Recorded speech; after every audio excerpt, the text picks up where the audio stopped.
Shalom everyone and welcome to Busisiwe, blessed in English, Baruch in Hebrew, which means increase, fruitfulness, multiplication.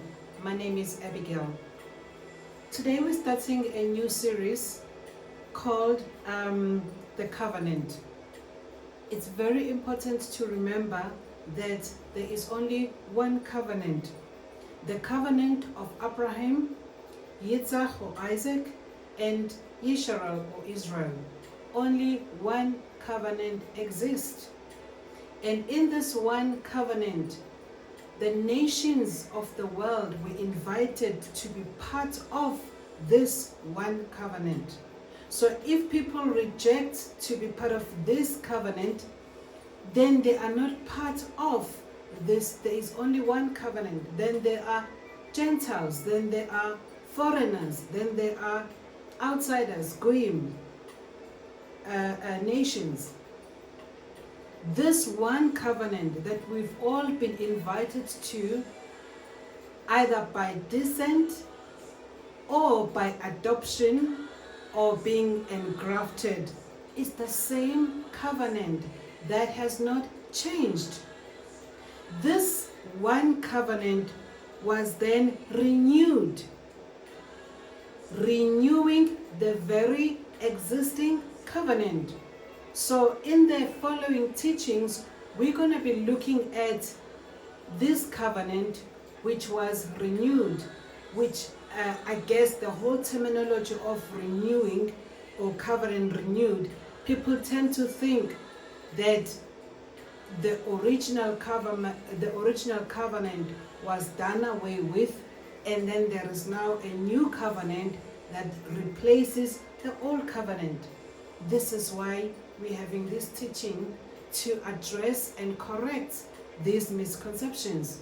The misconception that Yahuhah, otherwise known as Jesus Christ, came to replace the old covenant, and we now living according to the new covenant. These are the matters that we're going to address. Issues around the law or the instructions within, or the terms. We can think of the instructions of the law, we can think of it as the terms of this covenant, which means if you break the terms of this covenant, then you are breaking the covenant. If you're breaking the instructions, or if you do not honor your part of the covenant, if you do not honor your part of this vow, then it nullifies the existing vow, it nullifies the existing agreement, it nullifies the existing covenant. Now, the banner scripture that we're going to be looking at in this series is Matthew 26 verse 28, otherwise known as Matthew chapter 26 verse 28. Yahushua says, as he was having the Passover with his disciples, with his Talmudim, on the night before he was killed, he says they were having the Passover meal. And remember, the Passover meal was an unleavened bread and the fruit of the vine and the roasted lamb and so forth. But the key thing is this bread that Yahushua spoke about when he broke it and he gave it to his disciples, it was an unleavened bread. And when we do this in remembrance of him, we also must be breaking the unleavened bread, for he represents the unleavened bread.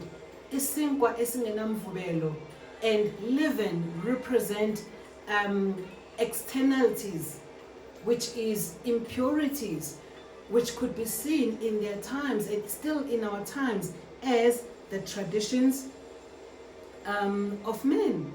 So hence it is important to understand when we take this unleavened bread, why unleavened bread? Because it does not have it is pure, it's original, it does not have externalities that makes it puffed up. Yahushua then says, for this reason, he also took the cup, and then he says, for this is my blood, that of the renewed covenant, which is shed for many for the forgiveness of sins. It's shed for who? For many. Hence I started by saying that everyone is invited to be part of this one covenant. There was no covenant of Abraham, covenant of Yitzhak or Isaac, and covenant of Yisrael or Israel, and covenant of the followers of Jesus Christ. There is no such thing. There is one covenant with one terms that must be honored by both parties of the covenant. So as we go into today's teaching, we're going to be examining and understanding what is the point of renewing the covenant. Why should the covenant, why are covenants renewed? What does that mean? We will look at a practical example. Married couples now and then, they will renew their vows, and that basically means renewing their covenant, renewing their agreement, because when they got married, they took vows, they took covenant, and then the husband said, I will do this, and the wife said, I will do this, and they both, in the presence of the witnesses, they then entered into marriage covenant, marriage vow, marriage agreement. Now, renewing vows or covenant can be seen as reminding each other of one vows. So when you see people renewing their vows, either after 5 years or 10 years or 15 years or 20 years and so forth, we've been married now for 24 years, and we renewed our covenant, or we renewed our vows with a big celebration in 2012. And in 2012, when we renewed our covenant, or renewed our vows, we didn't say that we are letting go of the existing ground rules or agreement terms that we entered to 12 years prior, as we're celebrating 12 years, or as we're having marriage, renewing the vows in 2012. But it was a sign that whatever I said I do, I still do. It was a sign of reinforcing that which I agreed on, that which we both agreed on when we got married. It was a sign also, still in front of witnesses, of saying that I honor the terms of this vow, I honor the terms of this agreement. It was an opportunity to remind each other what is it that we agreed on, mainly the love that we have for each other. Actually, not even mainly. It is love. Marriage is about love, and covenant agreement is about love. So we were reminding each other of the love that we have for each other and the terms that we agreed to support this covenant, to support this love that we have for each other. It is for this reason also when Yahushua in Matthew 26 verse 28 or Matthew 26:28, he says, do this as often, it says, as often as you drink it, do it in remembrance of me. So I made an example that married couples, they would renew their vows after 5 years, 10 years, 15 years, 12 years in our case, 20 years, 30 years, 50 years, whatever the case. But Yahushua says, do this in remembrance of me. So as we do what? As we partake of the unleavened bread, which symbolizes his body, which is pure, which does not have any externalities, which was wounded and broken and bruised for us, and taking his blood, represented by the fruit of the vine, that we are remembering the covenant which is already existing, that Yahushua came to renew it. Hence, we're going to be looking at what exactly does that mean to renew their vows, to renew the covenant? Now, as I said, you cannot renew something that did not exist. So there must be an original covenant, agreement, vow, which you then need to renew. That's why it's not called a new covenant, it's called renewed covenant. Now, when you, so the renewal speaks of strengthening the existing vows, recommitting to the existing vows. Married couples, they don't get rid of the existing vows, but instead what they do is that these existing vows, which are the foundation of their relationship, they then see ways in which to improve on. They've lived with each other, either for 5 years, for 10 years, for 15 years, for 20 years. They've lived each other. They have, as a result of living with each other in marriage covenant, they have learned each other's areas of development, and they are working on those areas of development. They have learned each other's strength, and they're capitalizing on that particular strength of each other. Now, this takes me back to the correction that I have to raise, that I have been raising of late. A correction of the error that was done by the translators of the word, which when they divided the Bible into Old Testament and New Testament. Testament referring obviously to a covenant. You can think about it as they said Old Covenant and New Covenant. Because that, I mean, if you really think about a testament, it's a document. In our terms, we see it as a will. When someone has died, he writes a will to say these are the things that must happen in the event of me passing. This is the inheritance that I'm leaving to those that are beneficiaries. Or these are the things that I don't want to be done. Some even say how they want to be buried. That document is a testament, a will, a listing of agreement terms that one is giving to the other party. So the error then that was made by the translators of saying there's an Old Testament and the New Testament, subconsciously everyone knows if we have something that is new, then the old is no longer valid. It's no longer relevant. Whether the new replaces the old.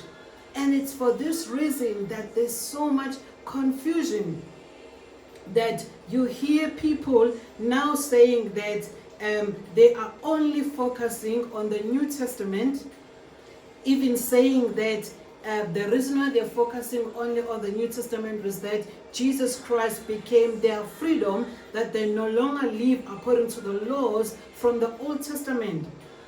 It's painful to hear such alterations or declarations, and it's because of what people have been taught in churches.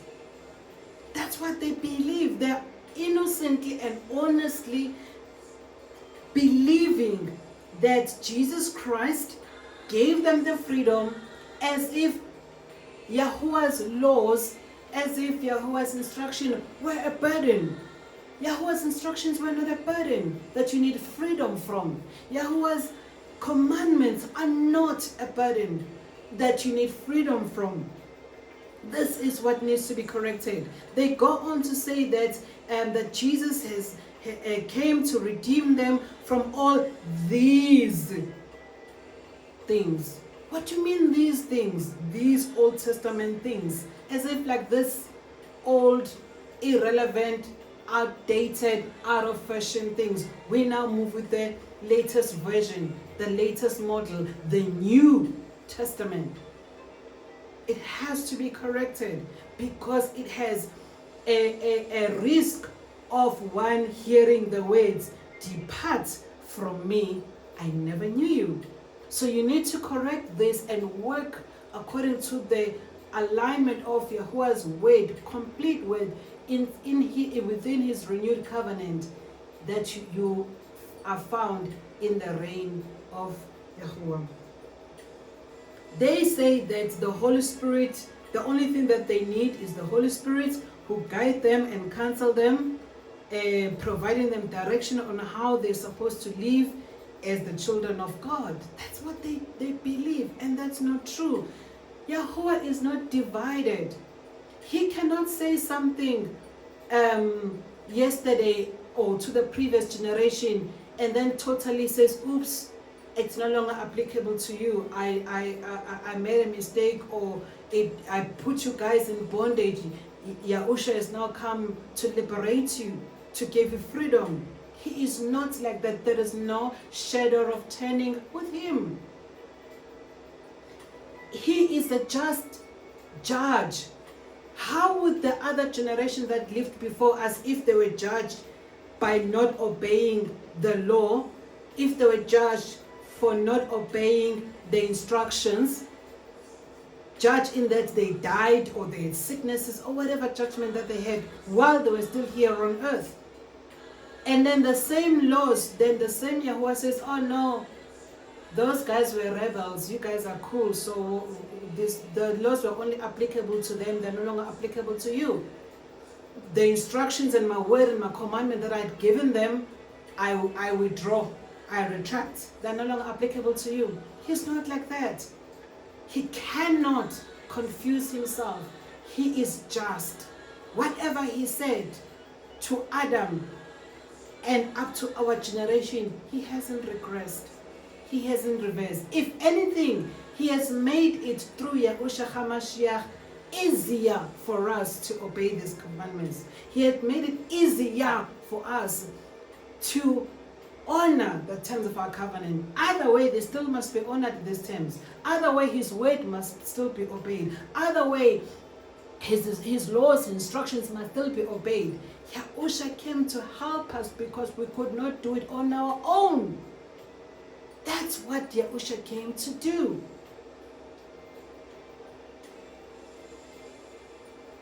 Now, the very thing that I really want to also emphasize on, that if they claim that the same Jesus Christ came to redeem them from this bondage and to give them freedom, that they no longer form part of these laws of the Old Testament, it is the very same Yahushua who said, do not think that I came to destroy the Torah or the prophets. I did not come to destroy, but to complete, but to enable you to fulfill and to honor the prophets and the instructions. You are not able to do it on your own. It is for this reason that year in, year out, every single year, there used to be an atonement. The priest, the Levitical priest, would have to do the atonement every single year through the blood of goats, of bulls, and so forth, the rams. Why? Because people cannot honor on their own. And that's why Yahushua then came to enable us through Yahuah's Spirit, who now lives and abides in us, to help us obey the very same covenant, the very same terms, the very same instructions, the very same law. He says, for truly I say to you, till the heaven and earth pass away, 1 yod or 1 sickle shall by no means pass from the Torah till all be done. Until heaven and earth or earth pass away, the earth is still here, the heaven is still here, it hasn't passed away. That means then that there's not even single dot, single yod, single note that shall by no means pass from the Torah, that will not be done. This is found in Matthew chapter 5, verse 17 to 18. Continuing. Now, even when, remember that he spoke about that he did not come to abolish the law or the Torah or the prophets, but he came to complete it. He said that at the beginning of him ministering, which is found in the book of Matthew or Matthew chapter 5. Everything is in Matthew chapter 5. That was at the beginning of his ministry, or the beginning of him ministering. He repeats the same thing at the end of his ministry, at the end of him ministering, just before he is hung on the tree. He then talks about this covenant, where he now says that, for this is my blood, that of the renewed covenant, which is shed for many for the forgiveness of sins. Remember from the marriage vows. Vows are renewed to do what? To reinforce, to strengthen an existing relationship, addressing areas of development. That's exactly what Yahushua came to do. He came to renew these vows, this covenant, meaning to reinforce the terms of this covenant, strengthen the terms of this covenant, and assisting us as parties of the covenant, you and I, because remember, this covenant was between Yahuah and us. Yahuah is perfect on his side. He hasn't missed any of his side of the covenant. But we, on the other hand, have missed our side of the covenant by sinning, by whoring, by so many things, by drifting away from him, by not fulfilling the terms, by not honoring the terms of this covenant. Now, he has now realized these are the areas of development. This is what I'm coming now to do, which they cannot do on their own. And through me, now they can be able to continue honoring these covenant, these terms of the covenant. Now, when did this covenant, as I said, remember, it is only one covenant. When did this covenant happen? And this one covenant happened between who and who? This covenant happened between Yahuah and Abraham. At the time, he was Abram, because it was before his name was changed to Abraham, being father of many nations. But this is how it happened. It is the same covenant that is moving from generation to generation. Every generation must honor the very same covenant. The same covenant that Yahuah entered with Abraham, he taught Yitzhak or Isaac to honor the terms of this covenant. Yahuah is still solid, unmovable, unchanging on his side of the covenant. We are the ones that need to remain firm as Yahuah is firm. We teach our children. So Abraham taught the very same terms of the agreement to his son. Not only Yitzhak, by the way, he also taught it to Ishmael. He also taught it through the sons that he had through Keturah, which are the Midians. All his sons, his household, not only his blood sons, the entire household, Abram taught them the covenant, the same terms of this covenant to honor Yahuah. Those that are bought servants, the slaves, everyone had to accomplish or rather honor the same covenant. Then Yitzhak also passed the same inheritance, the same covenant to his son, actually both Esau and Yitzhak. Esau departed from the terms of the covenant. Yitzhak honored the terms of the covenant.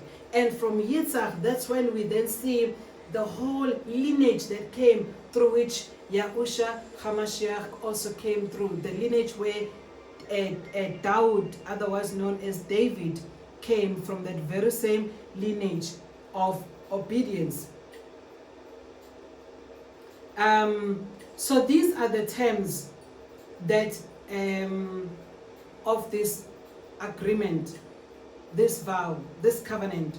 They are found in the book of Barashith, otherwise known as Genesis, chapter 15, verse 5, as well as same chapter, Barashith or Genesis 15, from verse 18 to 20. Genesis 15 from verse 18 to 20. So these are the terms. This is what Yahuah would do. Yahuah would bless Abram with the seed, whose number would be as of the stars of the shamaim. He would give land to Abram and his seed to inherit. What is the point of giving someone so many kids? So many kids, a seed of which, if we were to number them, there would, if we were to number the stars in the sky, that would be the number of Abraham's seed. Seed, people that came from him. Bashaleb, where they're supposed to be, in a squatter camp. No, he had to provide land for them. The third part of the covenant, Yahuah says that I would greatly increase you. And the sign of increase was even seen by changing the name, that you are no longer Abram, but you are Abraham. Remember, in Hebrew, I am represents the plural. So anything that has im at the end, it's in plural. Shamaim, Abraham, that is plural. That he is the father of many nations. That is his name. And he says that I'm gonna make you, he says, Yahuah says, nations will come from you. Kings will come from you. And at some point I paused and I said, what does it mean nations would come from you, from Abram? Because we are part of the nation of Yisrael. Yes, we are of the nation of Yisrael, but of Yisrael or Israel, but Ishmael or Ishmael, which is from Hagar, he also became a nation. And Abraham blessed that nation. He blessed Ishmael as well as his nation. He also blessed the sons of Keturah, because he had 6 sons from Keturah after the death of Sarah. He also blessed them. They are a nation of Midian. We don't hear this information in our churches. We just hear only Israel. The truth is, Ishmael became a nation.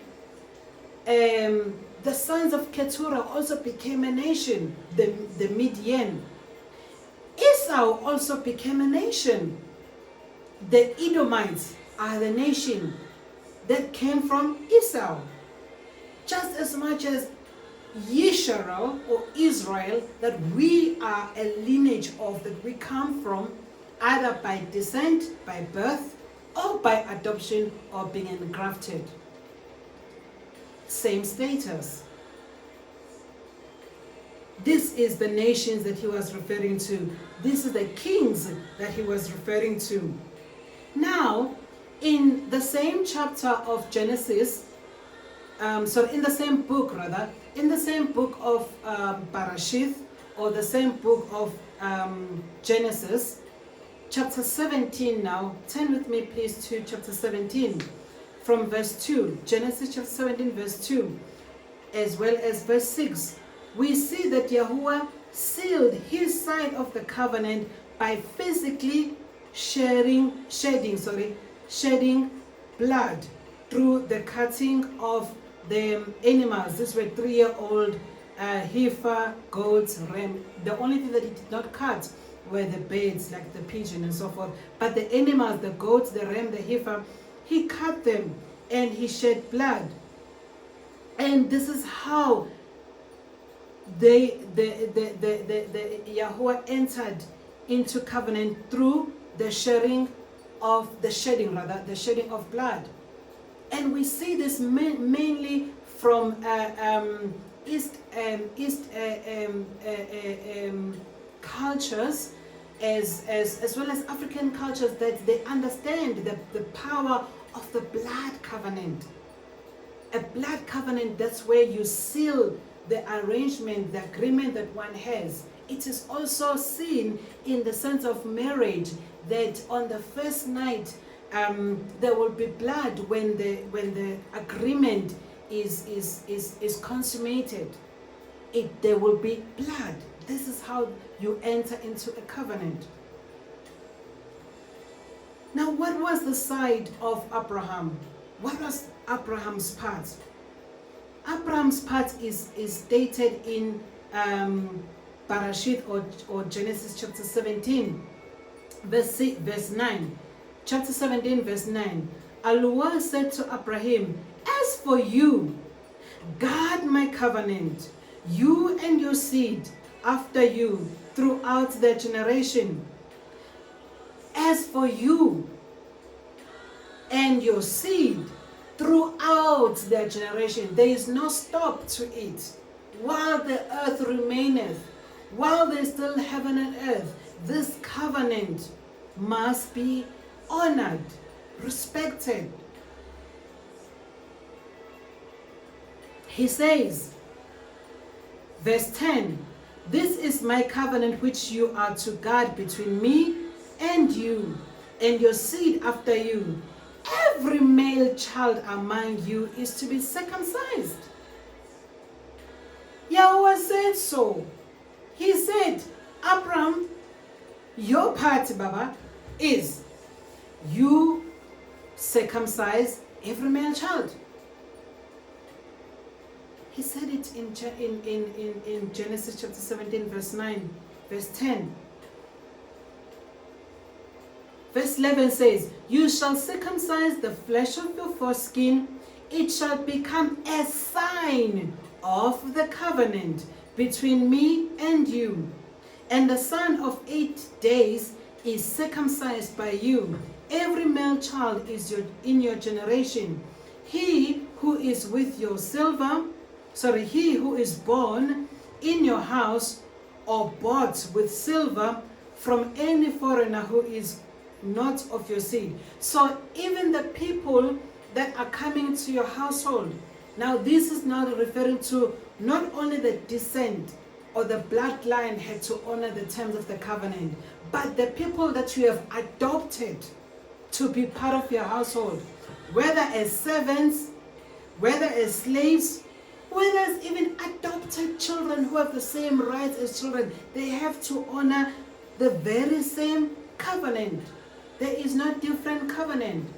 And that's why even Yahuah said to Moshe that this same commandments is applicable to both the foreigners and Israel.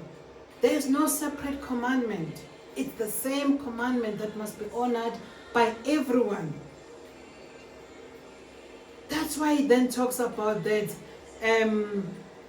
even those either born in your house or bought with silver from any foreigner who is not of your seed.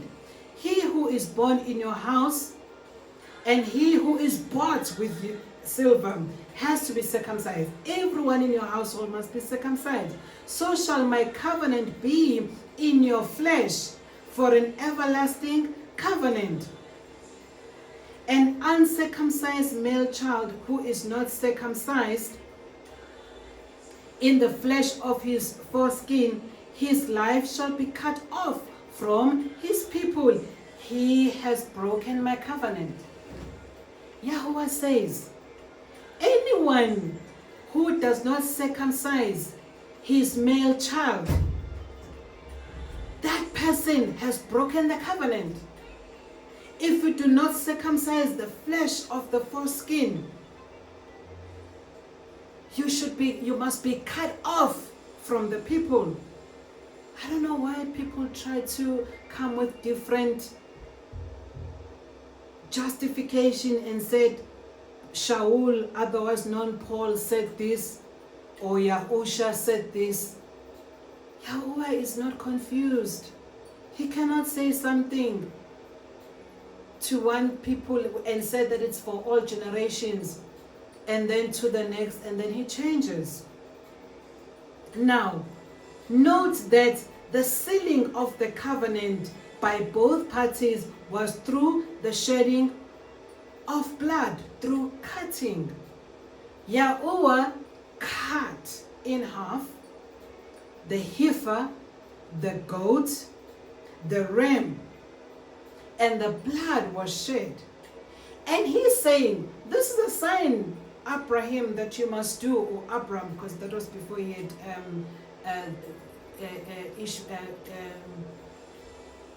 Yitzhak at the time. He says, for I also need to see some blood being shed. I also need to see a cut, and that I see with the circumcision. Because what do you do the circumcision? You cut the foreskin, and automatically there will be a shedding of blood. A male child who is not circumcised shall be cut off from his people, for he has broken Yahuah's covenant. That's verse 14. Now, let us look at the incident of, most of us know this part, where Moshe was almost killed by Yahuah. Where not only Moshe was almost killed by Yahuah, but even his son was almost killed by Yahuah, until Zipporah stepped in and immediately took a sharp stone and circumcised Gershon. What had happened? We find the details in the book of Yasha, chapter 79, from verse 8 to verse 12. And it reads, Yasha 79, verse 8 to 12. This is also the same scenario is also written in the book of Shemoth, or Exodus chapter 4, verse 24 to 26. So you can read this also in Exodus chapter 4, verse 24 to 26. It's just that, there is more information provided in the book of Yasha compared to Exodus. There are more details that we are told in the book of Yasha or Jasher as compared to the book of Shemoth, otherwise known as Exodus chapter 4, verse 24 to 26. Let us read. Moshe rose up to go to Mitzrayim. He took his woman and sons with him. He was at an inn in the road, and an angel of Yahuah came down and sought an occasion against him. He wished to kill him on account of his firstborn, because he had not circumcised him, and had transgressed the covenant which Yahuah had made with Abraham. So Yahuah wanted to kill Moshe, the very same Moshe that he sent to deliver, or to use to deliver his chosen generation, his chosen nation, Yisrael. He was prepared to kill the very same man because of disobedience. He was prepared to kill his son as well because of his disobedience. The fact that you are called, it must never go to your head that you speak to Yahuah in dreams, you see visions, you hear him, loud voice, and so forth, and all that. Moshe spoke to Yahuah face to face, as a man speaks to another person face to face. Moshe is the only person that had, actually one of the few, it's not the only person, one of the few people that really spoke to Yahuah, like Enoch, Hanok is one of them. Abraham is one of them, a friend of Yahuah. Very, very, very few. But the very same person, because of disobedience, he did not enter the promised land. Yahuah said, I said you must point at this rock, you hit it. And as a result, you have disobeyed me. You're not going to enter this promised land after taking through these people through such a journey. There is no shadow of turning with him. There is no way that he will say something and then retract whatever he has said. His word remains firm, from generations to generations. He would have killed Moshe if Zipporah did not quickly take that sharp stone and circumcise Gershom, their firstborn son. Okay, it's actually Gershom. Zipporah saw the angel of Yahuah sing an occasion against Moshe, and she knew that this was owing to his not having circumcised the firstborn son, Gershom. Zipporah hastened and took off the sharp rock stones that were there, and she circumcised her son, and delivered her man as well as her son from the hand of the angel of Yahuah. Why did Yahuah have a right to kill Moshe? Because he said in the covenant which he entered with Abram, anyone who does not circumcise the male child his life shall be cut off from the people. He didn't say that person must be cut off from the people. Your life will be cut off from the people. Life being cut off from the people means dead. Hence, Yahuah had the right to take Moshe's life, because he had not honored part of the covenant, which was circumcision, an uncircumcised male child. If they did not circumcise in the flesh of the foreskin, that life would be cut off. Because of why? Because they have broken the covenant. That was the covenant terms. The same covenant is the one that is renewed. Not replaced, renewed.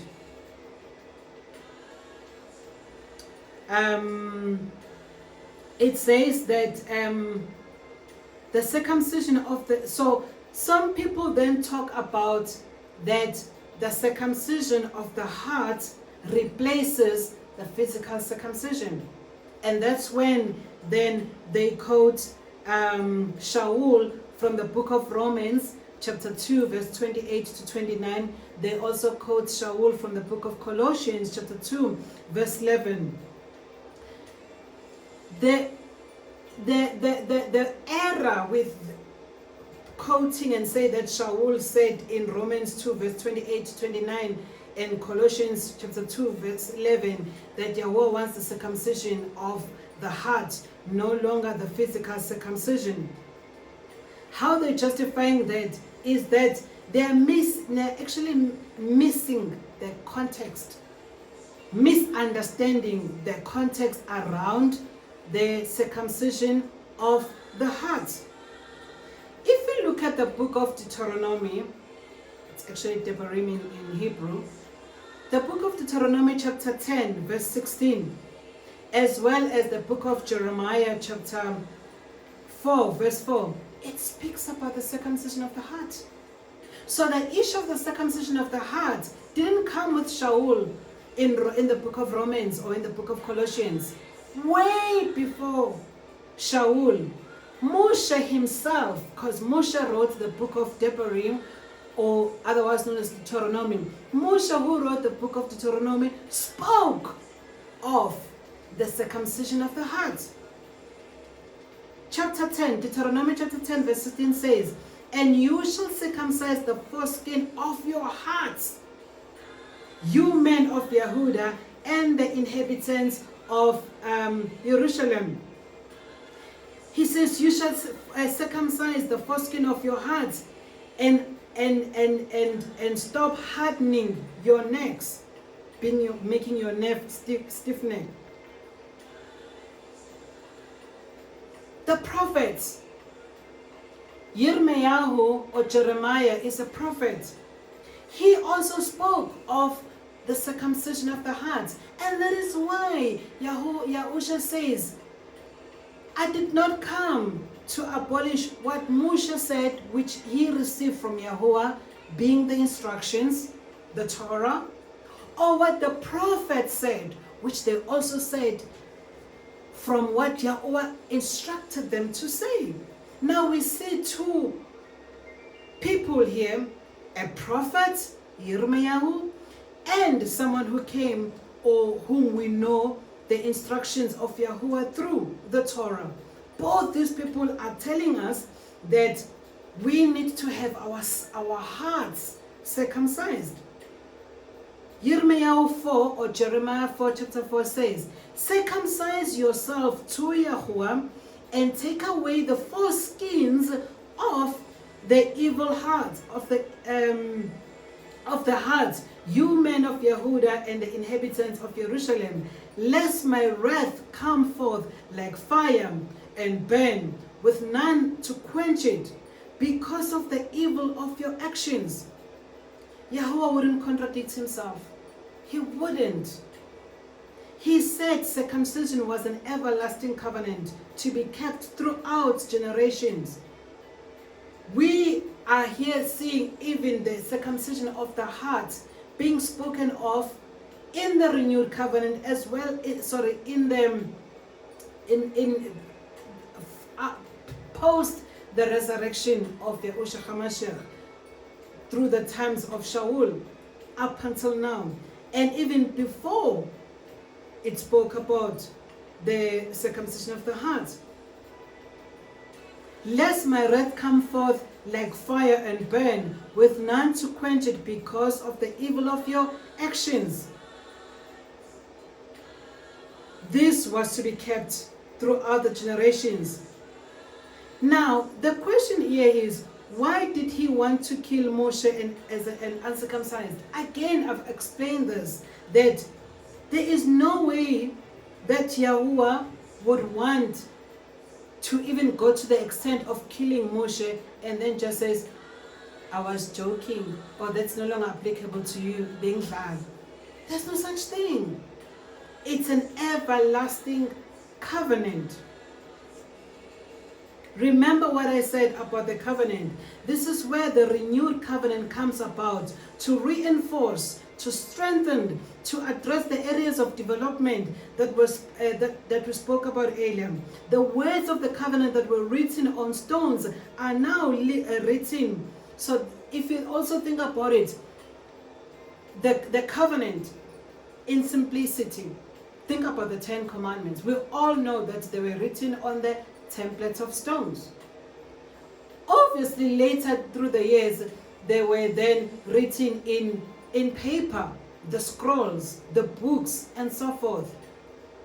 But Yahuah speaks about his commandment being written in our hearts. He speaks about the commandments being written in our hearts in the book of YirmeYahu or Jeremiah, chapter 31, verse 33, as well as Jeremiah 36, verse 22. It says, I shall write my laws in their minds and hearts. Does that now mean that because the laws are now written in our hearts, the instructions are now written in our heart, we mustn't read the Bible, we mustn't read the scroll, we mustn't read the book, we mustn't read the physical? No! We still read the physical, the natural, where the commandments, the instructions, the Torah, they are written in a physical form, in the natural form, yet still being inscribed in our hearts. Hence the issue of circumcision. It was not the circumcision of the heart replaces the physical circumcision. Just as also the commandments in your heart does not replace you having a responsibility to still read a physical book, a physical scroll of commandments, instructions, prophets. The Tanakh, which I gave them, that Tanakh is an acronym for Torah, being instructions, Nabim, being prophets, as well as Ketubim, or Ketubim, which is writings. They are in our hearts, but we still read them. Yahushua said in Matthew 5 verse 20, for I say to you that unless your obedience exceeds that of the scribes, Pharisees, you shall by no means enter into the reign of the shamaim. Just pause there. Matthew chapter 5 verse 20. Yahushua says, unless your obedience exceed. Exceed, meaning you've met the minimum requirement, or you've met the minimum of what the scribes were doing. Now you are exceeding it. Unless, minimum, your obedience is the same as of the Pharisees. Unless your obedience exceeds that of the Pharisees and the scribes, you shall by no means enter the shamaim, the reign of the shamaim. By no means shall you enter. You shall by no means. You will not enter the reign of the shamaim, the kingdom of heaven. Doesn't say you will not go to heaven, which is another topic for another day, that people are saying we're going to heaven. He talks about the kingdom of, the reign of the shamaim, the reign of heaven, which is going to go down, which is coming down here on earth, by the way. How are you supposed to, what were the Pharisees and the scribes obeying? The commandments. They obeyed every aspect of the commandment. And where they fell short, there was a provision for them through the atonement process. Yes, they were not perfect, but there was a provision Yahuah made for them that they can be atoned, their sins can be atoned for. But they still had to keep their commandments. Commandments regarding the tithe, regarding the clean and unclean food, regarding appointed times of Yahuah, regarding the Shabbat, all the commandments, because the commandments are only not limited to the 10 commandments. There's so many other instructions that Yahuah gave other than the 10 commandments.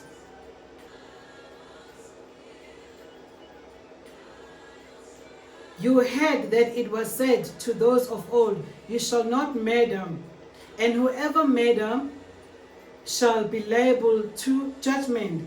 But I say to you that whoever is angry with his brother without a cause shall be liable to judgment. So Yahushua, by renewing the same covenant, he actually raised up the standard. Raised up the standard to say the covenant is not just a tick box exercise. It's not just to be appearing to people that you're obeying the covenant. Hence, we speak about not only to be circumcised physically or in the flesh, but your actions need to be reflecting that your heart is circumcised, is softened. You don't have the hard part that his word cannot penetrate through your heart. This is what Yahushua came to raise up the standard, because he realized that people just thought, oh, Moshe said, if I don't want my wife anymore, I can just give them the letter of divorce. And Yahushua, when he's asked, he says, yeah, Moshe allowed that because of your hardened hearts, because of your stubborn hearts. He had to do what he had to do. But I'm coming with a higher law, higher expectation. But you're not able to do this on your own. Only through me you'll be able to do this. It wasn't just a matter of circumcision that they can boast, because that's what Pharisees end up doing, circumcising the Gentiles so they can boast that they've cut their skins. It's not just a matter of a physical exercise of proving and boasting that when you are circumcised or you've circumcised other people, but there needs to be action in line of that circumcision, in accordance, in alignment of that circumcision. They are not either or. It's not either you're going to go through a circumcision of the heart or physical circumcision. Both. Because the one is just a natural reflection of that which is already existing. It's just an outer appearance of that which is already happening in your heart. Honoring the written commandment, it's because you're already honoring the one that's in your heart. Hence, Yahushua then says, You have said, you have heard that thou shalt not kill, thou shalt not murder, which is referring to one of the 10 commandments. And he says, but I say to you, not only that, take it higher, take it up. If you look at a woman, one of the 10 commandments says, thou shalt not commit adultery. But by virtue of you lusting over a woman or over a man, you are as good as having slept with the person. You have committed sin that is as good as anyone who has physically done the act. That's the renewed covenant. So the renewed covenant is not easier. No. The renewed covenant, or the terms within the renewed covenant, are not easier, but they are addressing misalignment. They are addressing the point. What was the point of physical circumcision? What was the point of the circumcision of the heart? What was the point of the word being in your heart? It was to this. What was the point of these written commandments? Do not commit adultery. Do not murder. The point was this, and I'm reinforcing the point. The reason why you do what you do. Yahushua came not only to teach us, but to show us that we should obey the letter as well as the spirit, because he himself was circumcised. Yahushua HaMashiach was circumcised. The very same Shaul that people quote, he was circumcised. He even circumcised Mark, who was a Gentile. He circumcised him. He came to show us that we can, he did it himself, and through him we can honor both the letter and the spirit of the letter. The letter and the spirit, or the intent of the letter. And it was possible to do that only through him. It is possible to obey his commandments only through him. He did not come to abolish the law and the prophets, but to complete it. Remember one of the conversations that he had with his disciples regarding that rich man, the young rich ruler, that he said to him, the young rich ruler came to him and says, Master, what can I do to enter the reign of the shamaim? What can I do to enter the kingdom of heaven? Not what can I do to enter heaven. What can I do to enter the reign of the shamaim, or the kingdom of heaven? Then Yahushua said, here are the laws. Thou shalt not murder. Thou shalt not commit adultery.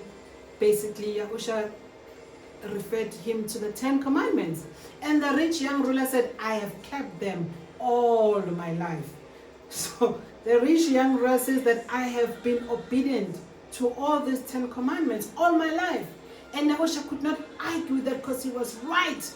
It's possible. He did it, that young man, the rich young ruler. Then Yahushua realized that this young ruler was just ticking boxes, that I've done the 10 commandments, without understanding the intent of this commandment, without understanding the motive behind this covenant or commandments. Why should you do 1, 2, 3, 4, 5, 6, 7, 8, 9, 10? Why? Most people know the what, but they don't understand the why. So they do the what without understanding the why, and they just do it as a religious activity, as a religious duty. Yahushua then said to this young ruler, you have said well. For you to enter the reign of the shamaim, go sell all that you have and give to the poor. Go sell all that you have and give to the poor. Don't give it to me, like most of the preachers will say. Go sell your house and take the last money that you have and give it to them. Don't give it to me. No, my disciples, give it to the poor. And the rich young ruler couldn't. He was he was sad. He was very, very, very sad. And even Yahushua HaMashiach was hurt. And everyone that was around, his disciples said, what shall we do then to be saved? This is hard. Obeying Yahuwah's commandments is hard. Obeying Yahuwah's instruction, obeying Yahuwah is hard. It is true. It is hard. Don't downplay it. Don't think grace, wara. It is hard. Hence Yahushua said, it is true. It is only with men, it is impossible to obey Yahuwah. With your own abilities, in your own strength, with men, it is impossible. But through him, all things are possible. Through him, through Yahushua HaMashiach, the one who came to seal the renewed covenant, that we do this in remembrance of him, all things then are possible. Outside him, it's not possible. So as we close today's teachings, these are the points that I want to re-emphasize that are very critical. Whatever we do in the natural is a reflection of that which is spiritual. Whatever we do here on earth is a reflection of that which is already happening in the shamaim, or in heaven. His will must be done here on earth just as it is in heaven. We see this in Matthew chapter 6. His reign or his kingdom, when we pray, when Yahushua taught his disciples to pray, he said to them, when you pray, say, let your will be done here on earth as it is in heaven. Let your kingdom come here on earth just as it is in heaven. There is the mirror image of the two, heaven and earth, natural and spiritual. That's why you cannot say there's only circumcision of the heart, not physical circumcision, because the circumcision of the heart is a spiritual aspect, but it does not replace the natural aspect, because we're still here on earth. The rules that governs the natural we're still under, although the spiritual supersedes them, in the sense that it enables us to honor the natural. The reality is that we are here on earth, being the natural. Yahuwah knew that we need a natural resemblance, a reminder of that which is the spiritual. The natural reflects the spiritual. The earth reflects the shamaim. He said, whatsoever you bind on earth shall be bound also in heaven. Whatsoever you loose on earth shall be loosed also in heaven. So the two should mirror each other, heaven and earth, natural and spiritual. They are not in conflict. The two actually become one. Just like the husband and the wife in marriage, they become one. Though naturally we see two different persons or people. Yahuwah said to Abram, if you can count the sand in the seashore, he was referring to what? The natural. So shall the number of your seed be. And Yahuwah continued to say, if you can count the stars in the shamaim, referring to what? The spiritual. So shall the number of your seed be. We also see pattern here, a pattern of the natural with the spiritual. A reminder. So Yahuwah was actually giving Abram a reminder of earth, using the earthly matters or earthly things, being the sand, the grain of sand in the seashore, and also the heavenly, the spiritual, being the stars in the sky. A reminder that during the day, when the stars are not there, the sand is there. You are reminded of his covenant. When it is dark at night, you don't see the sand, you're not by the beach, you're not outside, the sky is up, the stars you can see. They all are to help us, not to burden us. And in any case, most people say there are so many benefits, by the way, of circumcision. Biologically, even the medical doctors, it avoids so many diseases, prevents so many diseases, and so forth. So Yahuah knew when he said these things that it goes beyond just the natural. Certain food that we shouldn't eat, unclean food like pork and so forth, that causes heart diseases. It's been proven that they causes heart diseases, diabetes, and so forth. He knew that those prawns, they are cleaning the bottom of the sands. You come and eat the thing that cleans and eat any dead things in the sea. Pigs eat dead food things, even eat human beings. It's sad, it's disgusting. He knew all these things. He created these animals. He knows our system. What can our system digest to continue to be healthy? And that is not food. Not everything is food. I don't eat a dog. We don't eat dogs. We don't eat cats, because that's not food. There's certain things that Yahuah said, that's not food. Anyway, talking about the patterns. When he instructed Moshe to build a tabernacle as they were in the wilderness, he gave him a pattern. He said to him, build this tabernacle just like the one I am showing you, which is in the shamaim, or that is in heaven. So he saw a pattern, a tabernacle, a temple that was existing in the heaven. He had to replicate it here on earth. The two needed to look alike, exactly alike. The natural and the spiritual. The physical and the spiritual. Hence, the physical circumcision as well as the circumcision of the heart. I've said more than enough. Anyone who does not want to hear that, that's your choice. The word written on the stone tablets, later on the scrolls and books and so forth, we still read and obey the same word, even though it's written in our hearts. The natural reminds us of the spiritual. Those arguing against the physical circumcision, the sad part is that even their foreskin of the heart is not even circumcised. They argue against the physical circumcision as if their hearts is circumcised. Their hearts themselves are not circumcised. They still are stiff-necked people, ready to argue, debate any word that is being told that Yahuah speaks through his servants. Find a way of justifying it.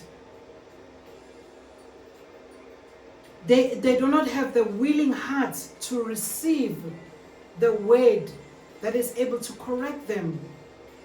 They do not have their hearts softened, removing the foreskin so that the word of Yahuah can penetrate to their heart. Yet they claim to be circumcised in their hearts. Yet they refuse to be circumcised in the natural, physically. Who are you fooling? Only yourself.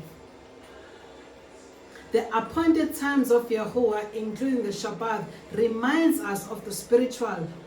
Some which is already fulfilled, which will still be fulfilled, and that which is still to be fulfilled. I spoke about this when I was speaking about the appointed times of Yahuah. It all boils down to be set apart. You cannot behave like everyone else. You cannot behave and act and speak and do like everyone else. There's something if you are set apart from the rest, set apart from the world unto Yahuah, set apart from the world system unto the reign of the shamaim, unto the reign of the kingdom of heaven, unto the kingdom of Yahuah, not the kingdom of the systems of the world. Certain things must be different. And he's already told us what will distinguish you from the others. Circumcision is one of those. Both circumcision of the heart and the natural circumcision. he says that circumcision is the seal, is the mark. He said it in the book of Exodus. He said this is a mark, a seal that distinguishes you from the rest of the people. So why do you want to look like the rest of the people if you've been distinguished? Unless if you are not set apart. Unless if you are not distinguished, if you are still part of the world system, and then you are delusioned.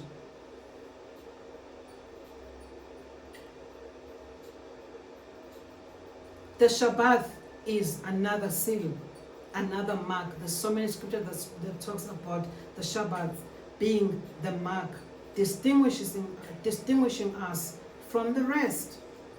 Obeying Yahuah on the clean and unclean, while other people refuse to know that there's a difference, or to refuse to accept that there's a difference between the clean and the unclean.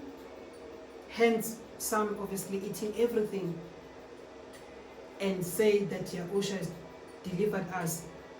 That's not true. You are self-delusioned. And it's going to have negative consequences if you do not repent while you still have time. So in recapping, as we finally close, what were the terms of the covenant? The terms of the covenant with Abram is still the same covenant. The same covenant that Yitzhak honored, that Yisrael honored, that we as the seed of Yisrael are honoring through Yahushua HaMashiach enabling us, who has renewed this covenant. One, it was the seed.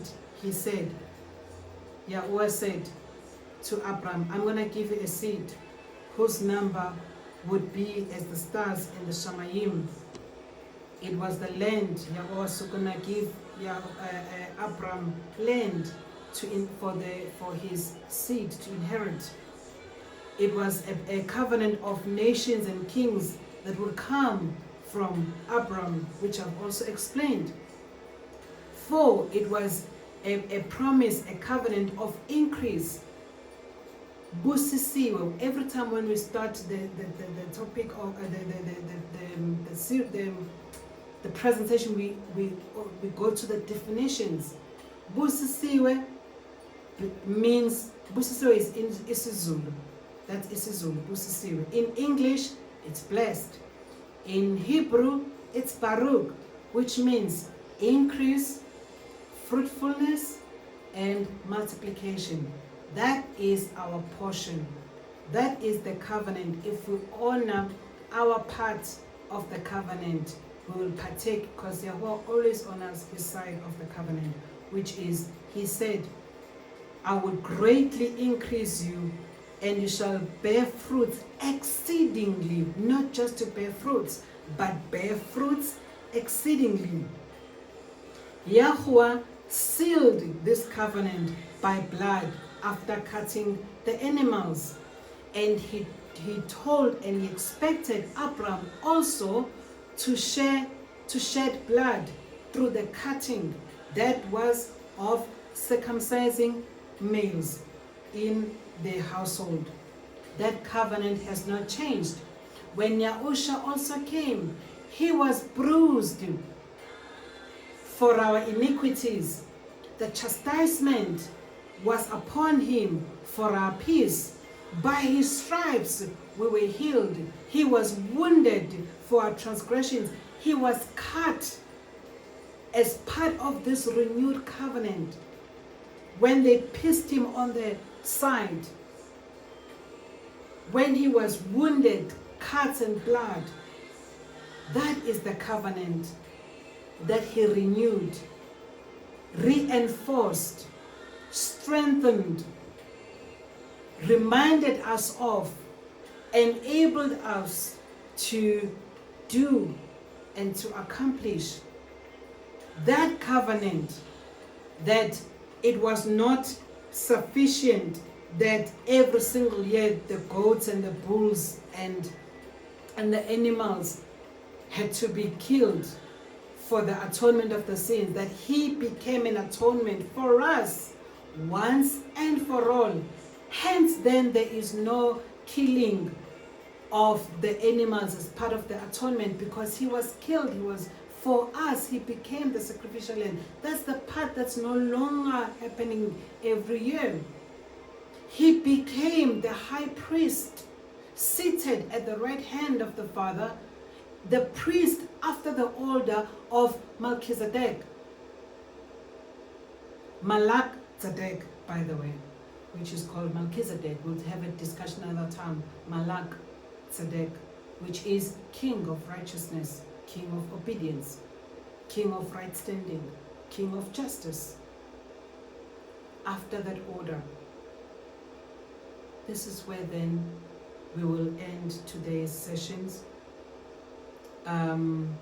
Listen to this again and again and again, and please feel free if you have any questions. There's an email address provided on the bio of Busisiwe YouTube. There's a link there that has an email address under About Us. Drop me an email for any questions. Even on the comment section, you can actually put your comment out there. Remain in the covenant by obeying Yahuah, and you can only obey Yahuah through Yahushua HaMashiach, not in our own strength or abilities. Shalom.